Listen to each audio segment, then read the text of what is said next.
This is Miss Crosby, and I want to talk to you guys about value today. This is one of the art elements that we're learning about this week. And value can be something that you use to make light and dark colors, lightness and darkness in your colors, like I've done right here in this little section of this colors entangle.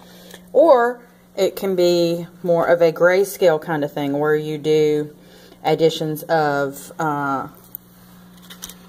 pencil instead of the black and white. Now let's see if I can get this lined up where you can see it really good. Now I have a Zentangle that I've been working on with my students, and I showed them how to start this off. I want to start it off from the very beginning, do a brand new one for you guys. We're doing illuminated letters right now. I want to show you an example I showed my students in my Trojan time, which is kind of like my homeroom. Alright, first thing I showed them to do was to take an index card and put a dot in each corner. Okay. And with that being done, you're going to want to draw a line connecting your dots. Now this is just a fun way to start off a Zentangle. Easy, super easy. I've seen this in several books and things, and you'll have to forgive me because I'm doing this one-handed. I don't have another hand to hold the paper down while I'm holding my phone to record. Okay. Give you an idea. And you can turn a Zentangle any direction you want to turn it. This is just a cool way to put a frame on it. Okay. Now, from here, you can break this up into shapes and things like that, or you could do some cool letters and things like that. What we're doing right now is we're incorporating letters with our art, and I've got these really cool Elegant Writer pens, and they're felt tip. I like them because they don't bleed and drip and do all that crazy stuff like you have happening with your actual dip pens, and I have shown the children how to do those this week. And some of them like them and some of them do not, which is understandable, because dip pens can be really annoying at times. Let's see if I can do this where it's somewhat impressive. It's kind of hard to do with just one hand. I can't hold the card down, but you get the idea.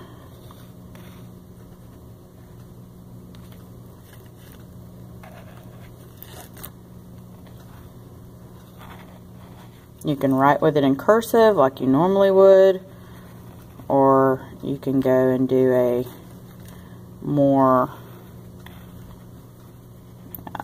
typical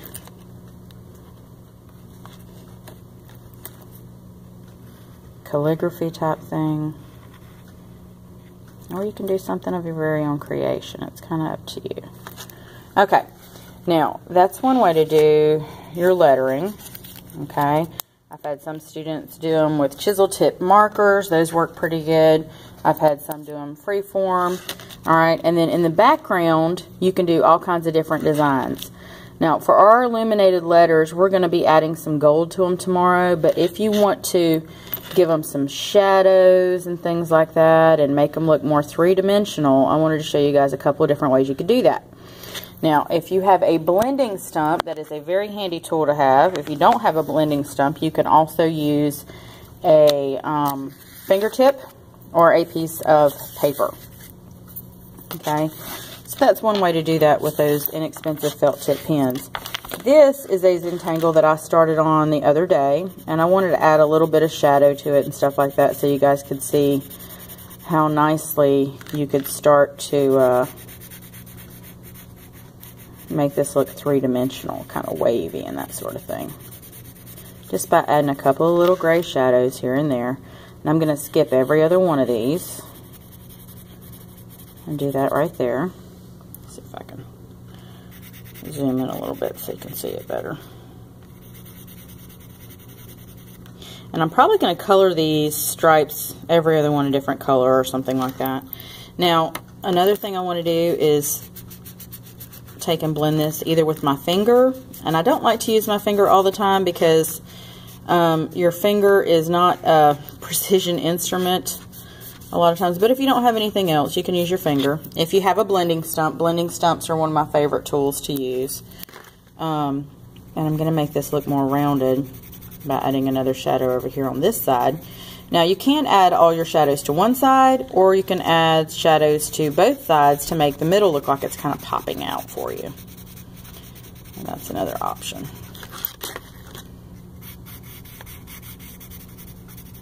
Okay. If you don't have access to a blending stump, a Q-tip will work, or a rolled up sheet of paper. Just a little scrap piece of paper that you have handy. And if you need to sharpen a blending stump, an emery board, a scrap of sandpaper.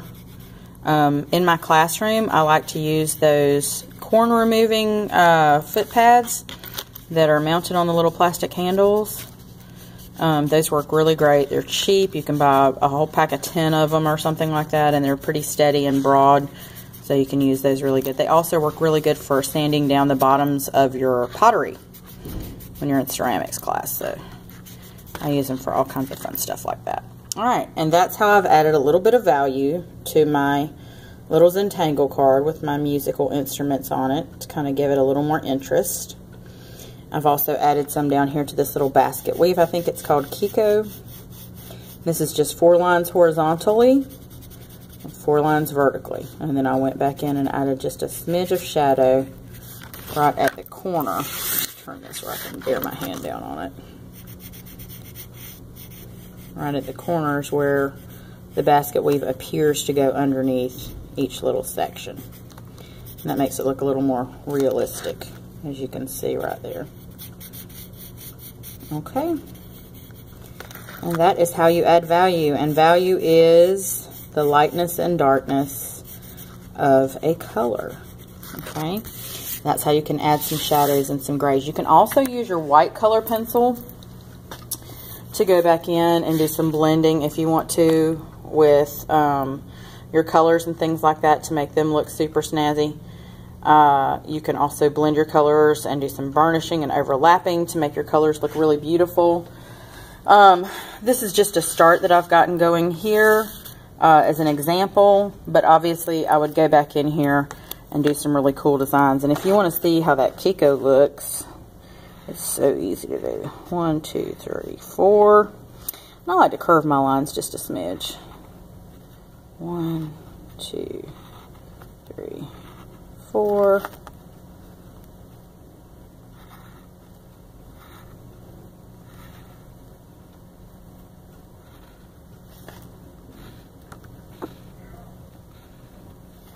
And that's how Kiko looks when you get it all started in one of your little sections. And of course, this isn't going to look absolutely awesome the first 5 minutes you're working on it, so don't get discouraged. Just keep at it. Add more layers and put more interesting stuff in there to make it even cooler and way more awesome. So we're kind of combining calligraphy and illuminated letters and illuminated manuscripts with Zentangles. And they really blend together well. They really lend themselves to working together really well. And that is my lunch bell. So I'm going to get going. And my students, the seniors, will be headed to lunch here any second. And my planning period is officially over. So let me show you one more thing. Here's how I go back in and add in those gray tones to the Kiko. Now, if I wanted to, I could go in there and individually do each little strand, each little weave of the basket to make it look even more three-dimensional. That might be really, really cool. I haven't tried that yet. Okay. If you wanted to go even more in depth with that. Okay.